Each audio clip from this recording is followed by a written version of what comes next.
بسم اللہ الرحمن الرحیم۔ ایک بار ایک شریر شخص نے محض شرارت میں حضرت محمد صلی اللہ علیہ وآلہ وسلم کی خدمت میں کھجور کی ایک گٹھلی پیش کی اور یہ شرط رکھتے ہوئے کہا کہ اگر آپ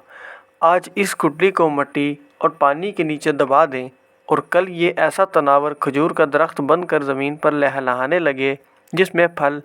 یعنی کھجوریں بھی پیدا ہو جائیں تو میں آپ کی تعلیمات پر ایمان لے آؤں گا،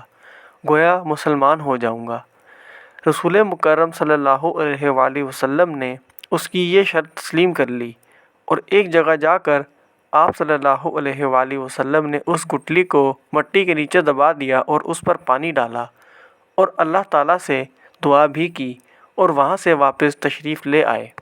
اس شخص کو دنیاوی اصولوں کی کسوٹی پر یقین کامل تھا کہ ایک دن میں کسی طرح بھی کھجور کا درخت تیار نہیں ہو سکتا تھا، لیکن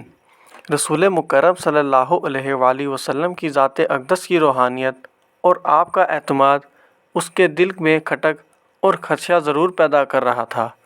کہ کہیں کل ایسا ہو ہی نہ جائے کہ کھجور کا درخت اگ جائے اور اسے ایمان لانا پڑ جائے۔ اس نے اپنے اس وسوسے کو دور کرنے کے لیے پھر دنیاوی اصولوں کی مدد لی اور شام کو اس مقام پر جا کر وہاں کھجور کی گٹھلی آقا دو جہاں صلی اللہ علیہ وآلہ وسلم نے بوئی تھی اس کو وہاں سے نکال لیا اور خوش واپسی آ گیا۔ اب کھجور کا نکلنا تو درکنار، کھجور کے درخت کا نکلنا ہی محال ہے،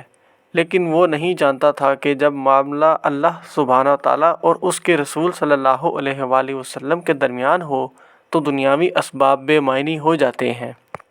اگلے دن آپ صلی اللہ علیہ وآلہ وسلم اور وہ شخص مقام مقررہ پر پہنچے تو وہ شخص یہ دیکھ کر حیران رہ گیا کہ وہاں ایک تناور درخت کھجور کے گجھوں سے لدا ہوا تھا، اور اس شخص نے جب اس کی کھجور کو کھایا تو اس میں گٹھلی نہیں تھی تو اس کے منہ سے بے اختیار نکلا، اس کی گٹھلی کہاں ہے؟ مرقوم ہے کہ اس موقع پر رسول اللہ صلی اللہ علیہ وآلہ وسلم نے ارشاد فرمایا کہ گٹھلی تو تم نے کل شام ہی نکال لی تھی، اس لیے گٹھلی کھجور میں نہیں ہے، البتہ تمہاری خواہش کے مطابق کھجور کا درخت اور کھجور موجود ہے۔ کہا جاتا ہے کہ وہ شخص اللہ تعالیٰ کے اذن سے رسول اللہ صلی اللہ علیہ وآلہ وسلم کے اس معجزے کو دیکھ کر مسلمان ہو گیا۔ اس واقعے کے بعد سے آج تک بغیر گٹھلی والی معجزاتی کھجور مدینہ منورہ میں خوب اگتی ہے، دکانوں پر فروخت بھی ہوتی ہے۔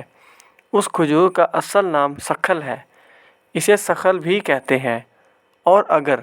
آپ کو نام یاد نہ رہے تو آپ اسے بے دانہ کھجور کہہ کر بھی طلب کر سکتے ہیں۔ اب بہت زیادہ علم رکھنے والے بالخصوص نباتات بوٹنی کے ماہرین یہ بھی پوچھیں گے کہ جب سکھل کھجور میں گٹھلی نہیں تو اس کی مزید کاشت 1400 سالوں سے کیسے ہو رہی ہے؟ تو بتانے والوں نے بتایا ہے کہ اس کے سوکھے پتے کھجور کے باغوں میں مٹی میں مدغم ہو کر نئے پودوں کی بنیاد بن جاتے ہیں۔ دعا ہے کہ اللہ تعالیٰ ہمیں اس واقعے سے سبق سیکھنے کی توفیق عطا فرمائے، آمین۔ آپ سب ایک مرتبہ درود شریف پڑھ لیں۔ اللہم صلی علی سیدنا و مولانا محمد وعلی آلہ و اصحابہ وبارک وسلم۔